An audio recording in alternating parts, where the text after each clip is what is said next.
Okay, this is the cardiovascular chapter. There is a lot. Advanced EMT is a little bit more um, at the ALS level as far as treating cardiovascular emergencies. We think about the cardiac arrest situation, where there's going to be some more drugs that you could possibly give. It depends on the policies and formulary that your local agency carries. So please make sure that you understand that. Um, so, all right, we'll be talking about anatomy or review of the anatomy of the heart, some signs of symptoms, management, chest pain. There's several different kinds of chest pain. Sometimes it's chronic, sometimes it's acute chest pain. And then we're going to be talking about cardiac arrest situations and how to maintain those. So there's some different cardiac issues. So, all right, the HA estimates that one person has an acute myocardial infarction in the United States approximately every 40 seconds.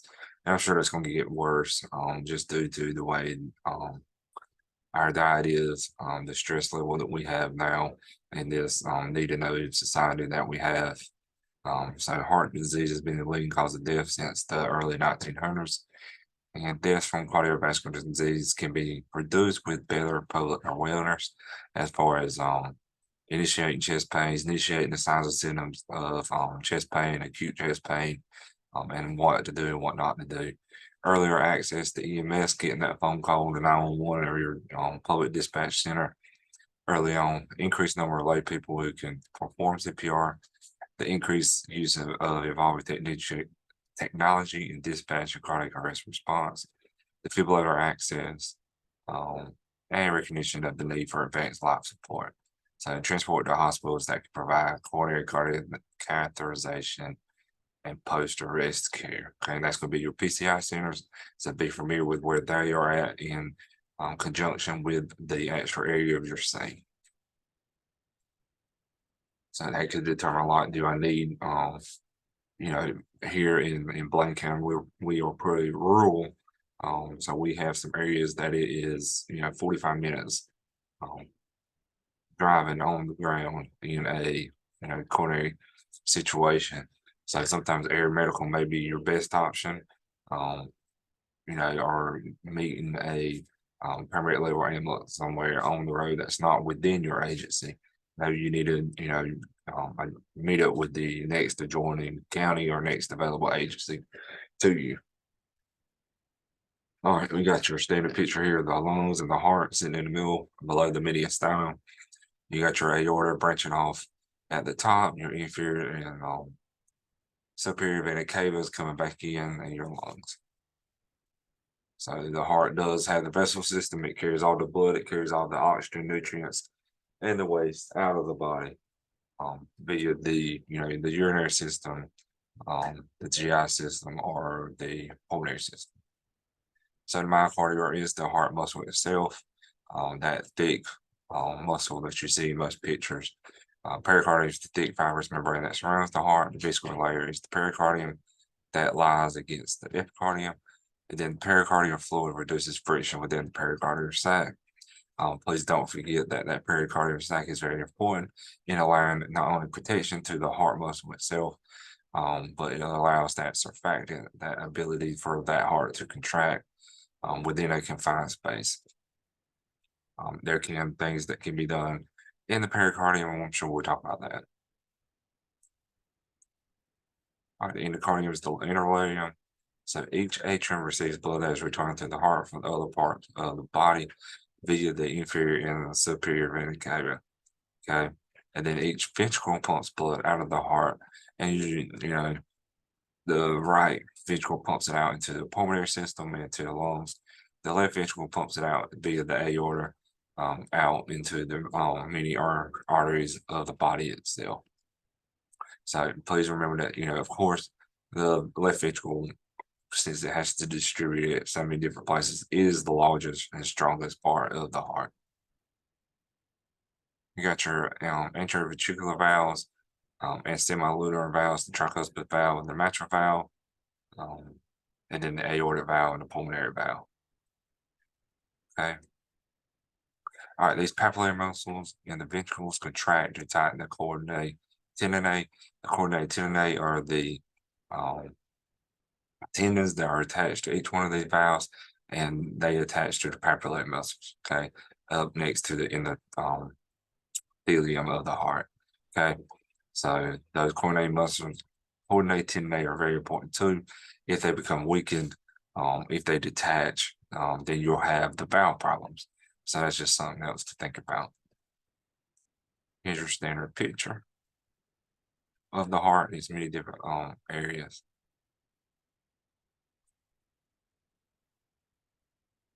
Okay. All right, circulation. Coronary arteries supply oxygen nutrients to the heart. The left main coronary artery divides into the LAD, the circumflex coronary artery, and then it supplies blood, of course, to the left side of the heart. Okay, that's going to be, the intravitreal septum also in the AV node.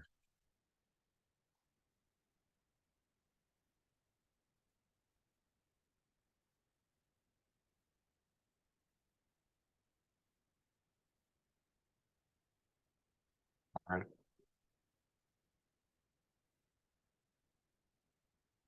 And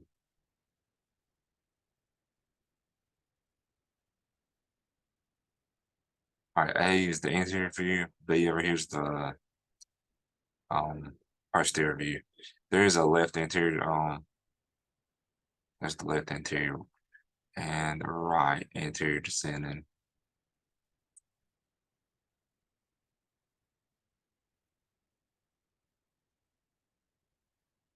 Okay, but your left side is your more predominant side where most of your problems occur. All right, arteries transport blood through the body. The superior vena cava and inferior vena cava return deoxygenated blood from the body to the right atrium. Then it goes under pressure, and of course, it drops down to the right ventricle, out, back to the lungs, into the left atrium, and then down into the left ventricle to be pumped out. Right.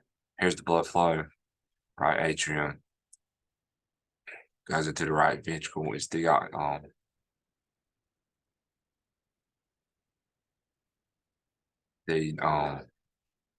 deoxygenated blood goes out into the lungs via the pulmonary artery.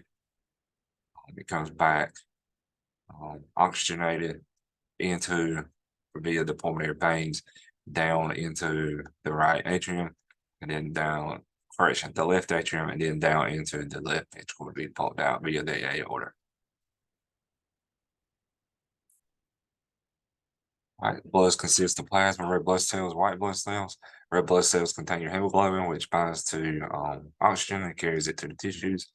The white blood cells, of course, fight your infections, and your platelets play an important role in the clotting process. All right, you've got many um,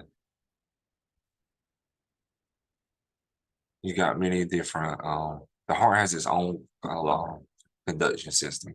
It has automaticity. It is controlled by cardiac cells, okay, which is great because we don't want to sit here and have to tell our heart to beat 60 80 times in a minute. Okay, so that's its intrinsic rate. Okay, hopefully all of this starts at the SA node, which is the normal site of origin of the electrical pulse. Okay, the SA node then goes down into the AV node here in this picture. The AV node is kind of the gateway down into the rest of the heart. So hopefully all of your heartbeats start here at the SA node. As they slow down, they can possibly start at the AV node. That AV node then breaks down into the bundle of His, which breaks it down into the bundle branch blocks on the right and left side. All right. Once that fails or if that doesn't work, we break down into the Purkinje fibers down along the bottom side of the heart. This is where your tags and your VFibs could possibly take place. So that's not good. But that shows you why we only have possibly that quivering of the heart when these are activated. And we need the defibrillator early to help hopefully reset the heart back to the SA node. Okay. So the electrical properties of the cardiac cells, its ability, it has its own ability to do that, conductivity, and its own ability to do that, and the automaticity of the cells to contract without a stimulus from the nerves. source. And that's great. We hope for that. That way we're not having to sit here and tell the heart to do what it's supposed to do. All right, it also has its own chronotropic, domotropic, and anotropic states, and this is also controlled by the autonomic nervous system, hormones of the endocrine system, and the heart tissue. So we have receptors in the blood vessels, kidneys, brain, and heart constantly monitor the body's functions to maintain homeostasis. Baroreceptors respond to changes in pressure, usually within the heart and the main arteries. Then chemoreceptors sense changes in the chemical composition of the blood. There's a lot more to this, as far as how each one of these work, but that's for another lesson. All right, the cardiac cycle begins with a myocardial contraction, concludes with the beginning of the next contraction. So systole, okay, systole is when the heart's actively starting to pump in the atriums, and we're starting to push the blood through the heart. Okay, contraction of the ventricles and pumping of the blood into the systemic circulation. The diastole is when all that's been done, and the heart's starting to relax. Okay, and this takes milliseconds. Okay, so it does it really fast, really quick. So. All right, preloads the amount of blood returned to the heart to be pumped out. Afterloads the pressure against which the left ventricle must pump blood. Stroke volume is the amount of blood ejected per contraction, and cardiac output is the amount of blood pumped through the cardiac system in 1 minute. So stroke volume times heart rate and cardiac output. So factors that influence the heart rate, the stroke volume, or both will affect cardiac output and perfusion. Starting us on with the ejection, or the contraction and relaxation of the heart, or the polarization versus depolarization of the cardiac cells itself is the Starling-Long effect. Okay, so the increased venous return of the heart stretches the ventricles to some extent, resulting in increased cardiac contractility. Your ejection fraction is the percentage of the blood pumped from the heart to with each contraction. So basically, it's the percentage of total blood volume of your body that's pumped out. All right, blood is returned to the heart via the upper body, via the superior vena cava, and the lower body through the inferior vena cava. Okay. In the lungs, blood is oxygenated and carbon dioxide and other waste products are removed. The oxygenated blood is returned to the left atrium through the pulmonary veins. And the deoxygenated blood is returned to the heart via the veins. So pulmonary circulation carries blood from the right side of the heart to the lungs and back to the left side of the heart. This is your whole coronary system too, or the systemic circulation is responsible for blood flow to the rest of the body. So the arterial section carries oxygenated blood, leaves the heart through the aortic valve and passes through the aorta. And from the aorta, the blood is distributed to all parts of the body. All right, so some pathophysiology. Cardiac chest pain is the discomfort that is related to the heart, usually stems from cardiac cell ischemia. This is a result of decreased blood flow to the heart muscle itself. So, for some reason, contraction of the vessel system or blockage of the vessel system or hole in the vessel system has occurred because it's not getting enough oxygen and nutrients to it. Okay, so this says that part of that muscle is saying, hey, I'm not getting anything, I need some help down here. So that in turn says, hey, sends a message to the brain, says, I'm hurt. Okay, so that's where the pain comes from. So atherosclerosis is diminishes blood flow to the myocardium. This could be from cholesterol or other fatty substances that build up within the blood vessels itself. So arteriosclerosis is thickening of the arterial walls, which causes hardening of the arteries, which can reduce blood flow. All right, and here is a picture of both.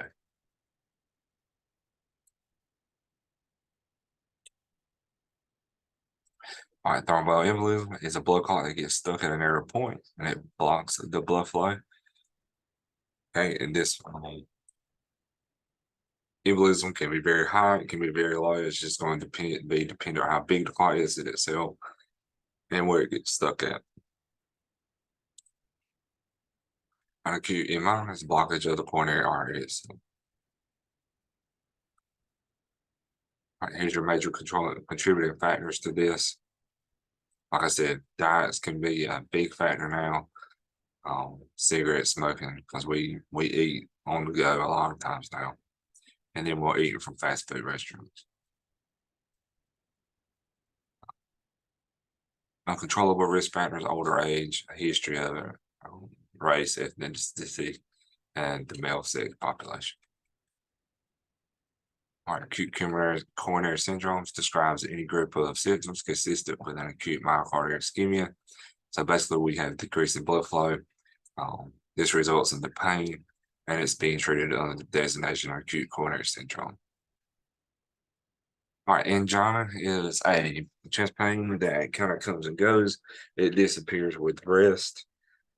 Oxygen or nitroglycerin. It's intermittent, in nature.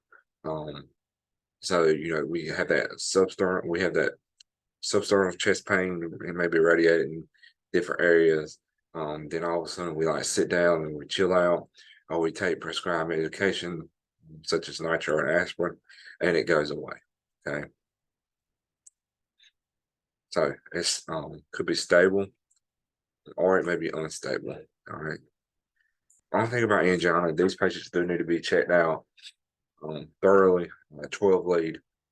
But they really need to go to the hospital and have their blood work checked out, have their troponin levels monitored, and possibly some other blood levels, just to make sure that we don't have it progressing into the acute myocardial infarction. Okay, so this is actually when the cardiac cells are dying. These patients need to have the PCI center where either the stents or a possible bypass is completed. Okay, here's your signs and symptoms. This is chest pain that will not go away. This is chest pain that possibly comes in with pallor, sub weakness, cool clammy skin. A lot of these patients have, in the male and female population, have different kinds of symptoms. So one may have shoulder blade only, just not feeling well that day. And then, a lot of your male population say that, hey, that elephant sitting on my chest, I can't get rid of.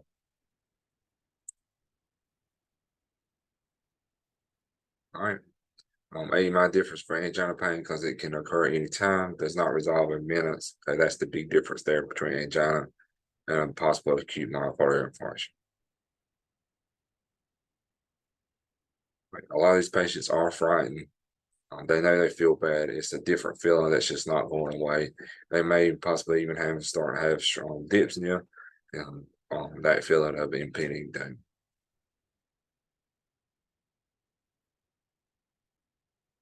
All right, some consequences: sudden death, cardiogenic shock, and even heart failure.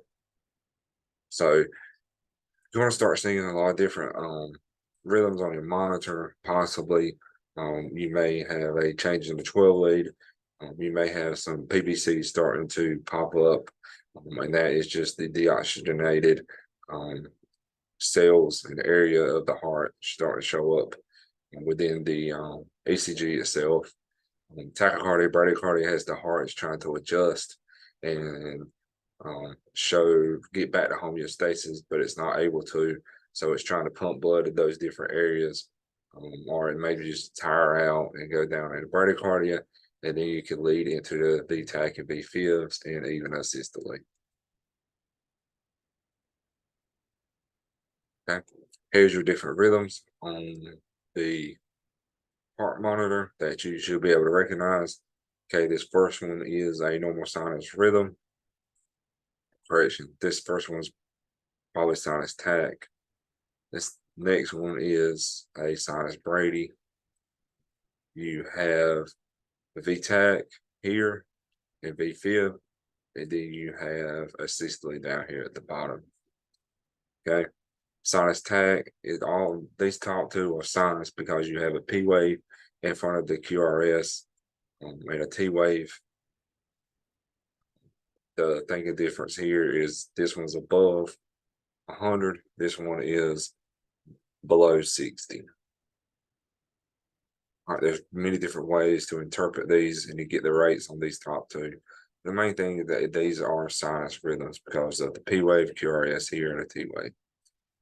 All right, this is something that we'll have to go over in class a little bit more in depth. All right, this next one is VTAC. VTAC is different in that it can have a pulse, actual powerful pulse, or it will not have a pulse. VTAC without a pulse is a shockable rhythm. VTAC with a pulse is one that you cardiovert. That it is not shockable, you cardiovert it. There is a difference there. VFib should not have a pulse. Never will have a pulse. This is where the heart is just quivering. It's just we've gotten down into the Purkinje fibrils on both of these. So your AEDs are going to recognize to shock. VFib. VTAC is probably your AED should not be recognizing it to shock, even though VTAC without a pulse is shockable. The AED is not going to know whether you have a pulse or not. All right, a systole is a non-shockable rhythm. Down here at the bottom, the heart is at rest. CPR is being done because the pump action of the heart is not being anything done with it at all. VFib, VTAC without a pulse. And you also start cardiac arrest protocol as far as chest compressions are concerned. All right, cardiogenic shock, the heart lacks enough power to force the blood throughout the rest of the body.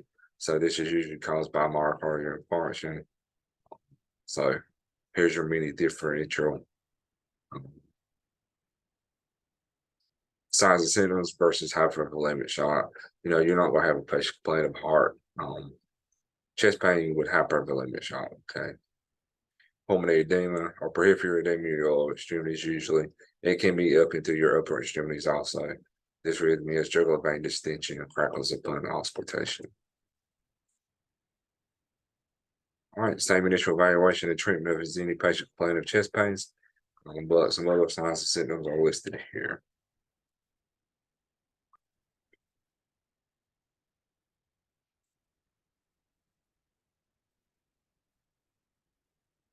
All right, we're going to SpO2 oxygen, try to keep them above 94%. There's a lot of theories out there right now as far as this is concerned, and supplemental oxygen. We'll probably talk about that later in treatment. So, assist ventilations, preserve body heat, IV access, transport, and call for paramedic backup. Just because you can start having those changes in rhythms, and paramedics can treat those. Heart failures, ventricular myocardium can no longer keep up with the return blood flow of the blood to the atria. So you might have a heart valve damage or from long-standing high blood pressure. All right, left-sided heart failure, pump and function of the left ventricle can be damaged by coronary artery disease, a diseased heart valves, or chronic hypertension. So the heart rate increases, the left ventricle enlarges to increase the amount of blood pumped out each minute, and then CHF may occur because of that. Right-sided fluid collects in the body, often showing up as swelling in the feet and legs. That's dependent edema or pedal edema. Pedal edema is something that we test for in the lower extremities, where we press down around the ankle area and see if it takes longer than 3 seconds for those for the skin to return back to normal. A lot of people are going to be complaining of swollen ankles that they can't get rid of. You may have the distended neck veins. Patient is very well could be agitated just because of the hypoxia. And then, of course, your crackles in your breath sounds and the use of accessory breathing muscles.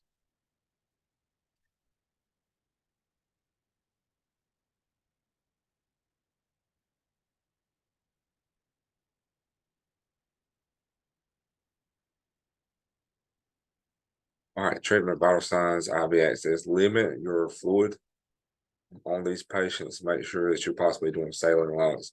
We do not want to mistakenly hang a bag of saline on these patients and not turn the thumb wheel off. And it drops, a lot of excess fluid being dumped down. Administer nitro if the patient's systolic blood pressure above 100 millimeters of mercury, and this is going to be dependent upon your local protocol whether you can do this or not. But basically, nitro is a vasodilator. It is something that will help open up the vessels to possibly get blood not only to the area that is deprived of oxygen, but also possibly help move the fluid, the excess fluid.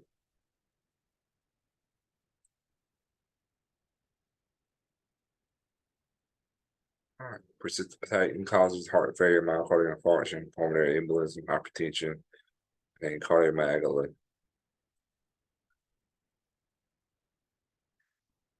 All right, preload and afterload influence the buildup of pulmonary edema, so maintain your airway, breathing, and circulation, and transport the patient to definitive care.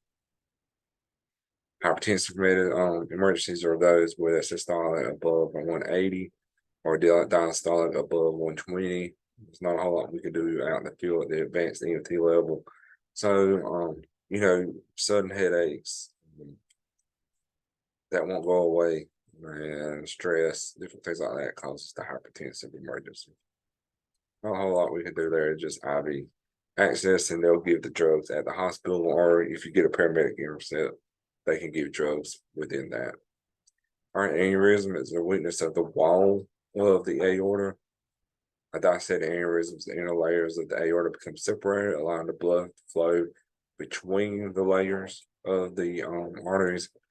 So it usually just uncontrolled high blood pressure. So that sudden chest pain in the anterior chest or the back between the shoulder blades, these patients will be gray in color. Blood pressure will be tanking on you.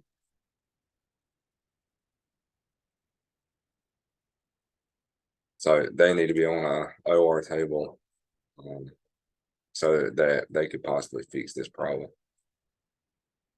Place pads on these patients and be ready for cardiac arrest.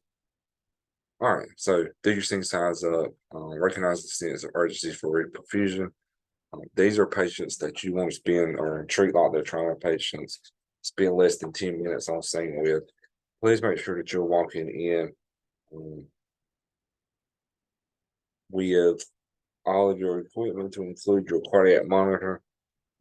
Some systems like to have that initial 12 lead within 5 minutes of checking on scene.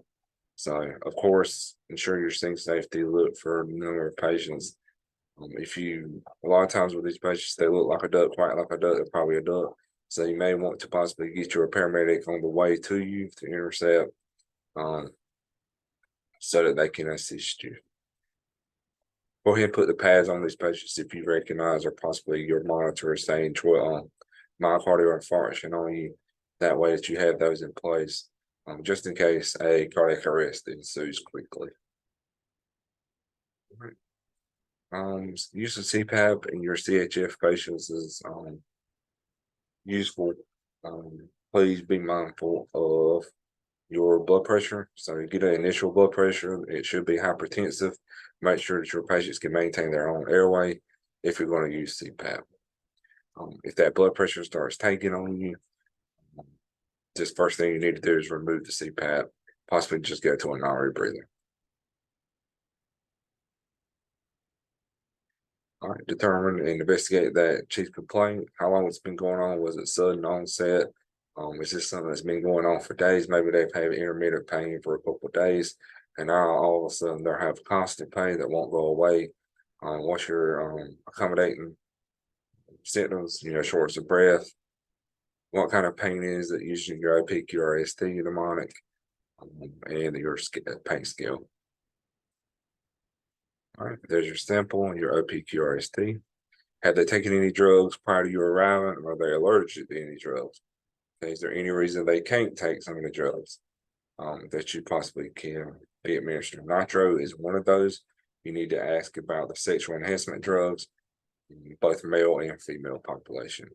Because if you give nitro along with those, the sexual enhancement drugs dilate towards the genital area for both, and then you give a vasodilator on top of that, you can dilate them and make them hypotensive, for the last time possible.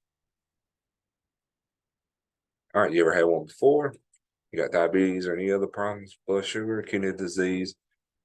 Have you been treated for high blood pressure? Are you being treated for high blood pressure? Are you non-compliant? Do you live that high stress lifestyle? Are you a smoker? Different things. I like to get into the cardiac a little bit more. If you were stented, how many stents do you have? Do you have a stent on top of a stent? Bypasses, and then valve problems. Are you in the process of having another valve replaced or different things like that? Also, with your aneurysms, a lot of these patients know that they have one, and they may know the signs of it.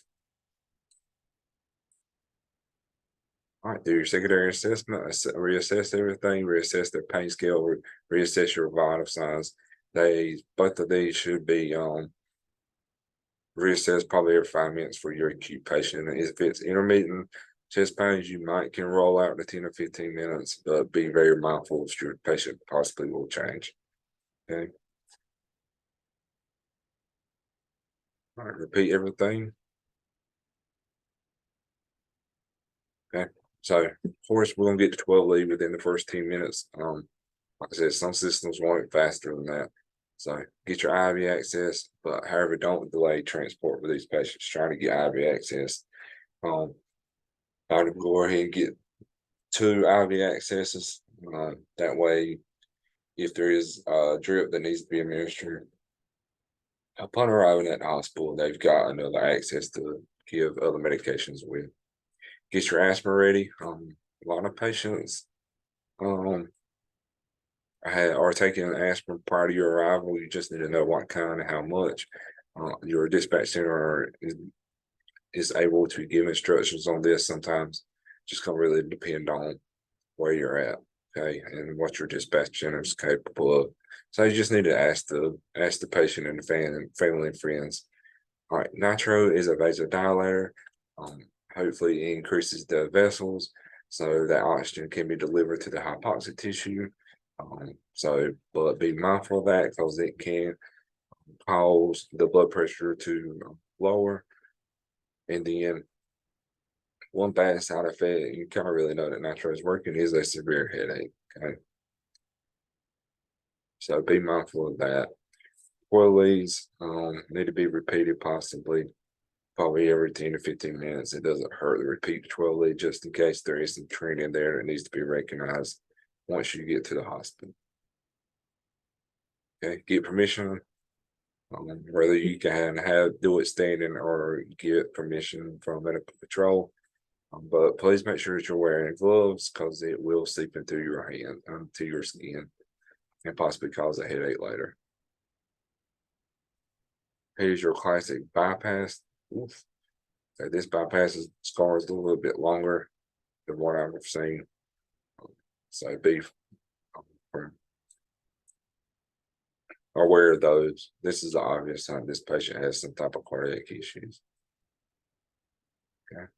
So blood pressure from the chest or leg is sewn directly from the aorta to the coronary artery. All right, there's your pacemaker. While they look like up under the skin, they should be on the right side. And they basically just deliver pulses to the heart via in the electrical system that will help make it contract like it's supposed to. These can be on demand or they can be pumping every time, so make sure you understand that. These need to be yearly checked by a electrophysicist and cardio, so be asking questions about that too.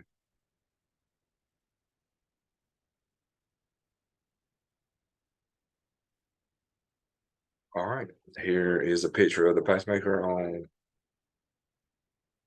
patient's right side. Sorry about that, I had the wrong side. correction, left side. It's been a day. These can also be defibrillators, pacemakers, so be mindful of that.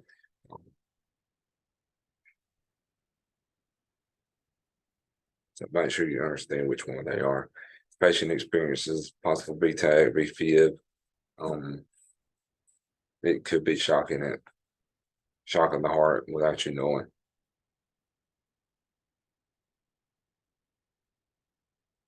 All right, external defibrillator vest, built-in monitor electrodes.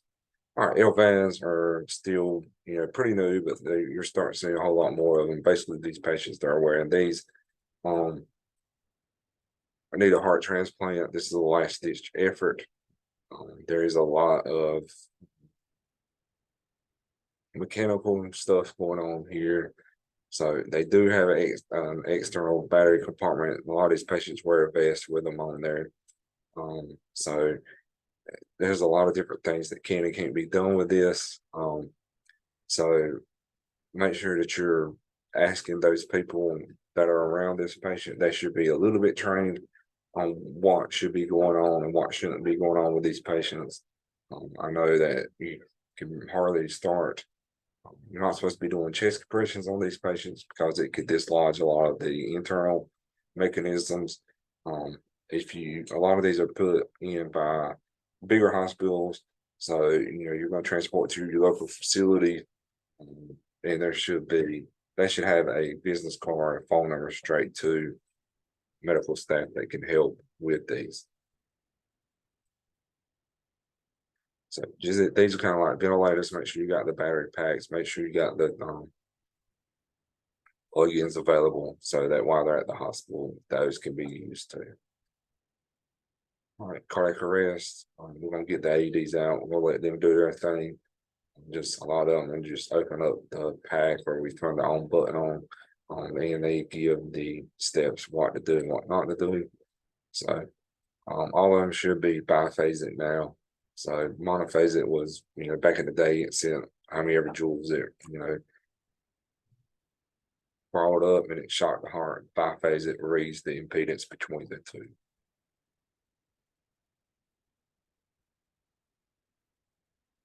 All right, it's going to, most of the time it's just going to shock VFib.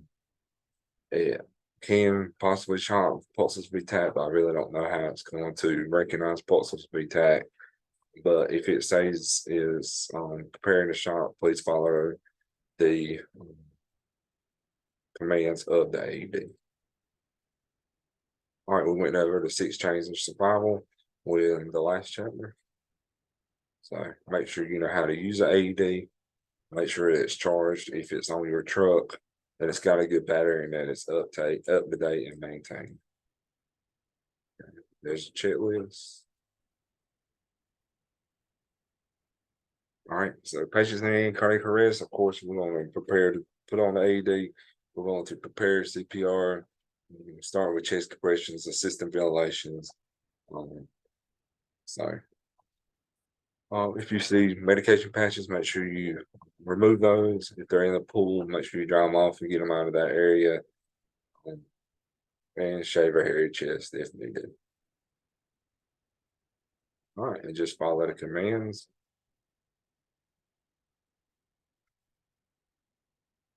Correction on the way, let them know where you're at, and then continue on with CPR and that use of the AED. All right, we're going to support ventilations in 30 to 2.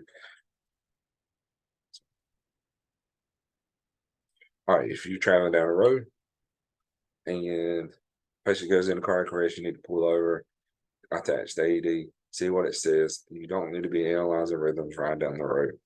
Okay, and then follow your local protocol.